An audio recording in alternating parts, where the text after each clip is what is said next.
Bienvenue dans ce nouvel épisode de la chronique du tailleur. Un passage chez le tailleur, ça se prépare.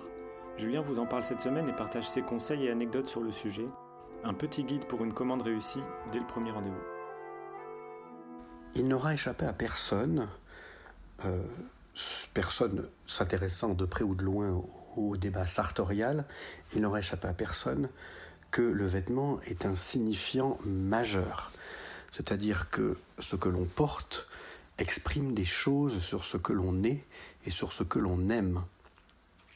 Dès lors, lorsqu'un client passe la porte d'un tailleur, ce qu'il porte va inévitablement et immédiatement exprimer quelque chose, exprimer une part de sa personnalité. Le vêtement est insignifiant et le tailleur maîtrise cet alphabet. Puisqu'il fabrique des vêtements, il est le plus à même pour décrypter ce qu'il voit. Il construit le vêtement avec un alphabet, et donc quand il lit un alphabet, quand il lit des lettres, quand il lit un vêtement, il peut en déchiffrer le code. Donc, quand un nouveau client, passe la porte d'un tailleur, immédiatement, il va se faire décoder. Alors, ça peut être positif ou négatif. En tout cas, ce qui est intéressant, pour répondre à la question, c'est quel va être le message qui va être transmis. Prenons deux hommes de 45 ans. Le premier se présente avec un costume de prêt-à-porter relativement slim, pour ne pas dire slim, une veste courte et des souliers qui n'ont pas vu de cirage depuis quelques années.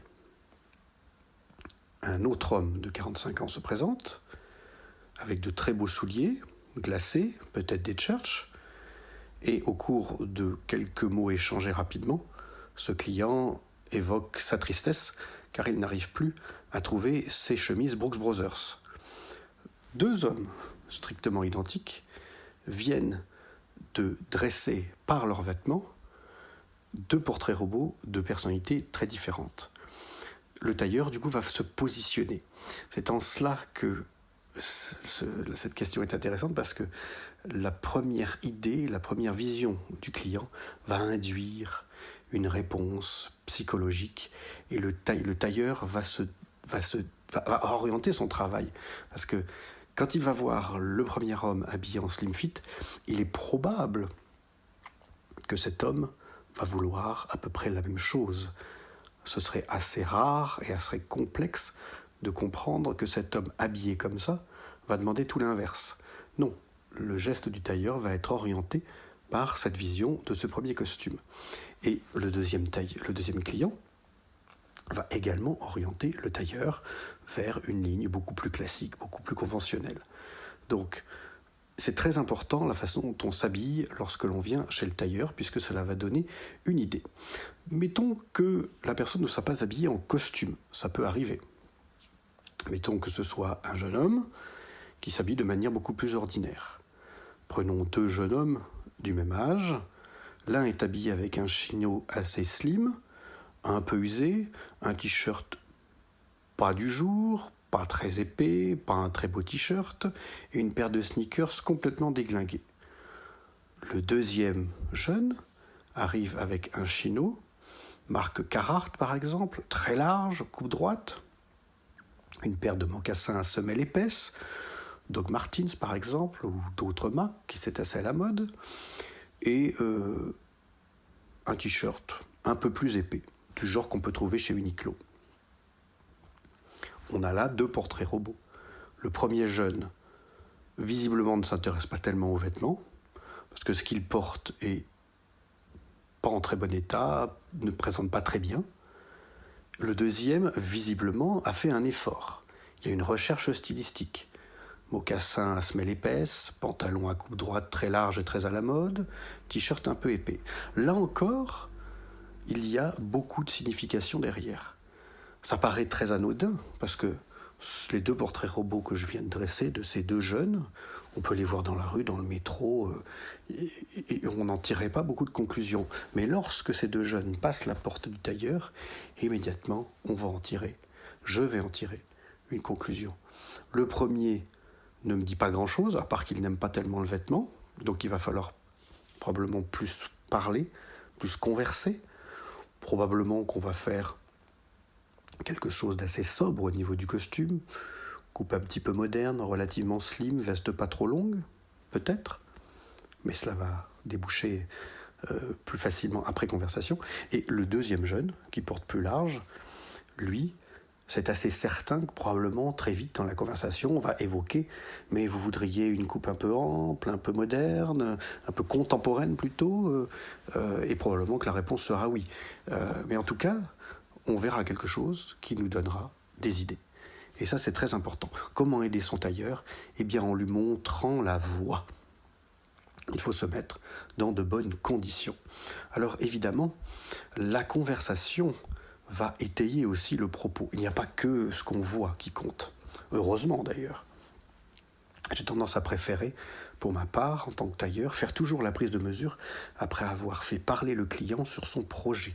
Je préfère choisir le tissu, la doublure, les options et faire la prise de mesure après, à la fin, ce qui permet de laisser 30 à 40 minutes de conversation. Cette petite conversation, elle va dresser un petit portrait de la personne. On va essayer de sortir un peu les idées. Parfois, il y en a. Des idées de marque, des idées de style, des idées de personnages célèbres. Et puis, des fois, il n'y en a pas. Et à ce moment-là, c'est à nous, à moi le tailleur, à nous, mes collaborateurs et moi-même, d'essayer de faire jaillir les idées et l'envie. Encore une fois, le style d'un costume, il peut être très variable. On peut aller sur une si on trace une ligne droite et qu'on met au milieu un costume contemporain, en se décalant de droite ou de gauche, on peut aller vers le plus slim, le plus moderne, le plus contemporain.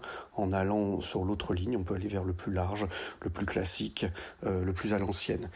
Et je pense qu'il n'y a pas qu'une ligne horizontale, il peut y avoir également une verticale qui serait non pas forcément que l'aisance, mais le style. Est-ce qu'on cherche une élégance plus ancienne, une élégance des années 60, une élégance avant-gardiste. Il y a deux choses, et je pense même qu'on pourrait probablement encore trouver d'autres critères de jugement. Mais c'est pas le but de ma réponse. Après, la question qui pourrait se poser, c'est « mais si je n'ai pas de costume, comment puis-je aider mon tailleur ?»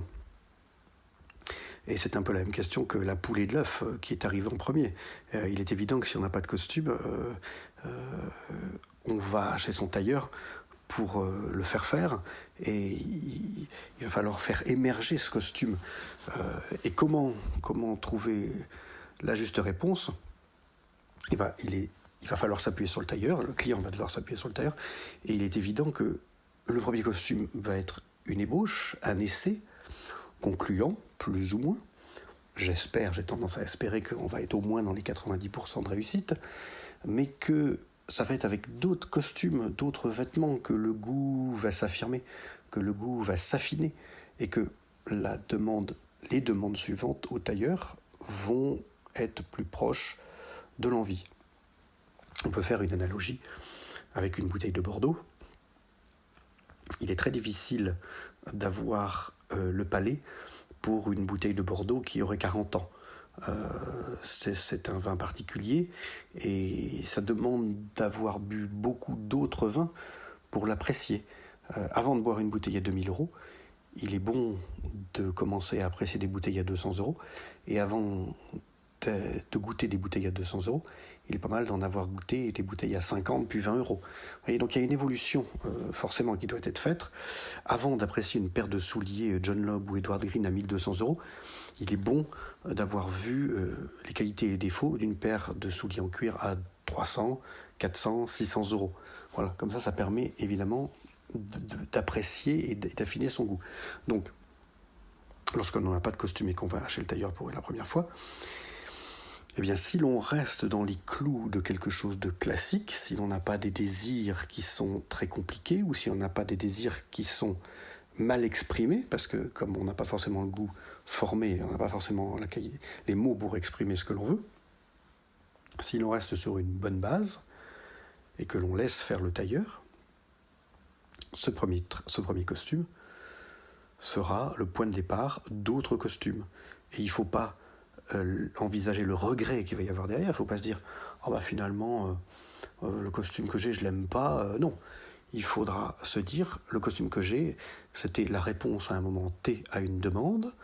Ce costume, il a les caractéristiques suivantes que le tailleur a légitimement pensé que ce costume devait avoir, mais ces caractéristiques pourront évoluer sur d'autres commandes. » Toute la difficulté, c'est quand un néophyte, quelqu'un qui ne connaît pas ce qu'est un costume, vient avec des grandes idées.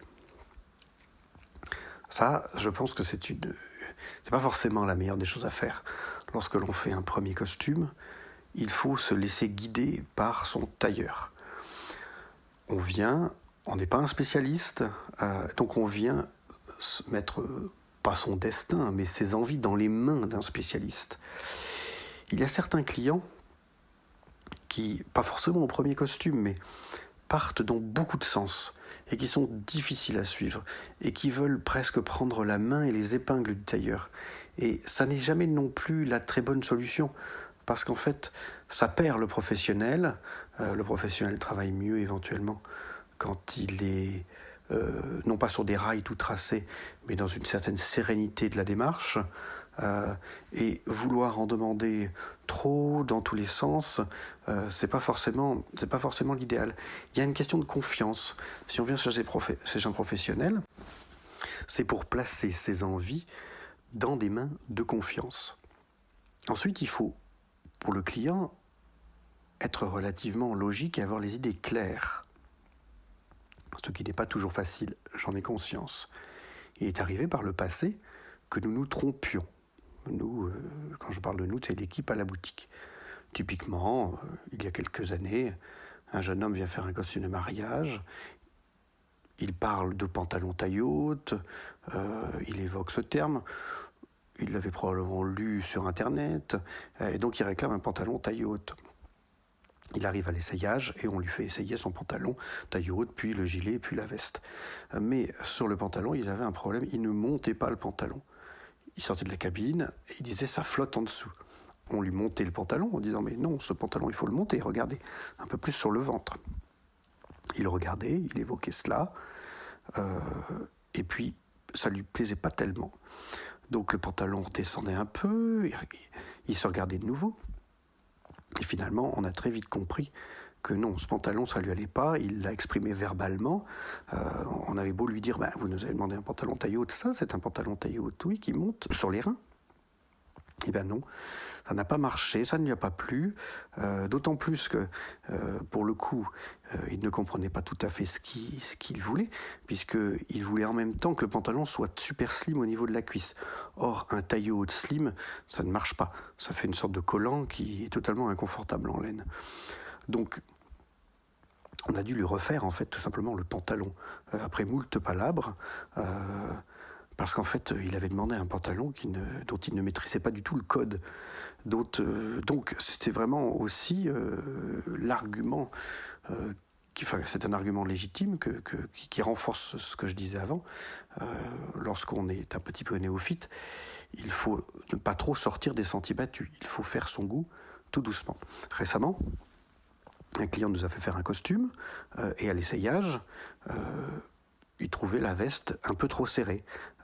On avait réussi à lui faire le pantalon bien taille haute, un peu large comme il voulait, mais la veste, il l'a trouvée un peu trop ajustée.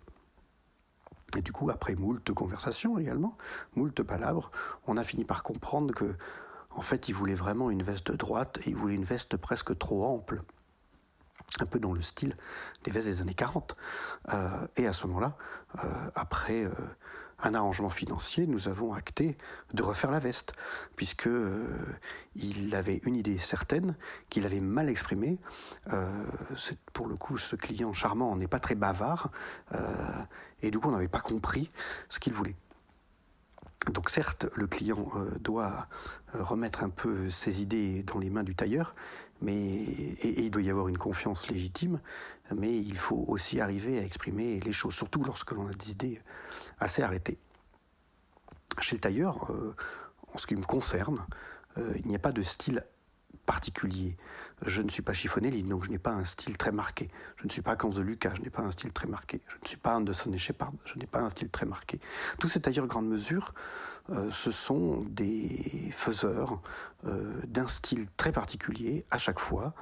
Et si l'on va chez tailleur, c'est pour ce style en particulier. Je ne fais pas partie de cette cour des grands tailleurs, et à ma petite échelle, j'ai plaisir à faire le style que l'on vient me demander. Et j'ai autant plaisir à faire un costume super slim fit, très moderne, qu'un costume très ample, très 1940. Mon plaisir, justement, en tant que tailleur, c'est d'arriver à faire les deux, ou les trois, ou les quatre. Enfin, des styles, il y en a plein. Si on me demande demain un costume typiquement années 50 et le lendemain un costume typiquement années 60, ça ne sera pas du tout le même, mais j'aurai plaisir à faire les deux. Parce que ça, c'est mon petit angle historiciste. Donc c'est en cela que j'ai beaucoup de mal à être figé sur un style personnel, ou en tout cas un style, une expression commerciale d'un style, parce que j'aime faire tous les styles. Et je pense que pour une bonne partie, les tailleurs en demi-mesure ont cette capacité justement à itérer un peu toutes les demandes. Et les deux demandes les plus classiques sont costume classique d'un côté avec des lignes un peu amples et costume slim de l'autre, parce que ce sont un peu les deux grands mouvements autour du costume à l'heure actuelle.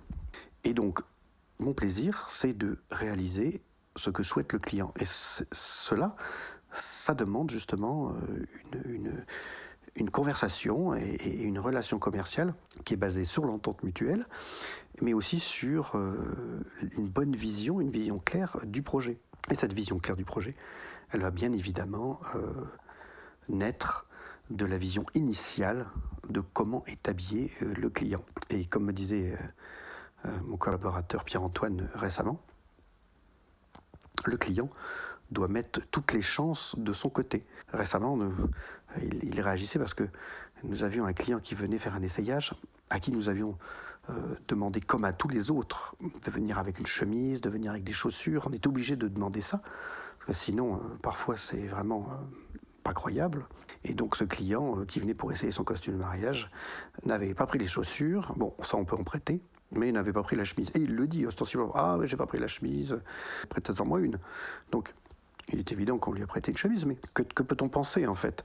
C'est-à-dire qu'il vient pour essayer un vêtement dont, au fond, il se fiche de la finalité, puisqu'il vient, ce client, sans une envie de netteté, en fait. Encore une fois, ça revient un peu à une réponse que j'avais faite dans le passé. C'est une question de respect. Respecte-t-on le tailleur lorsque l'on vient en guenille pour faire son essayage ?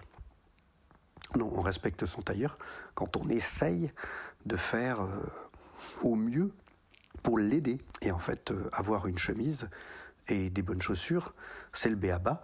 Et ensuite, pour l'aider, avoir une tenue qui paraisse pas forcément élégante, mais bien pensée, propre, nette, ça donne au tailleur des clés de lecture. Et ces clés de lecture, c'est autant de points qui sont marqués en fait par le client dans la mise en place de sa relation avec le tailleur. Et c'est ainsi qu'on aide son tailleur, en respectant sa lecture du corps et sa lecture du vêtement, et ce qui l'aidera à réaliser le vêtement dans les meilleures conditions et avec la meilleure des envies. Merci Julien. On se retrouve la semaine prochaine pour une nouvelle chronique du tailleur. En attendant, n'hésitez pas à vous abonner et à laisser un avis sur les plateformes de podcast.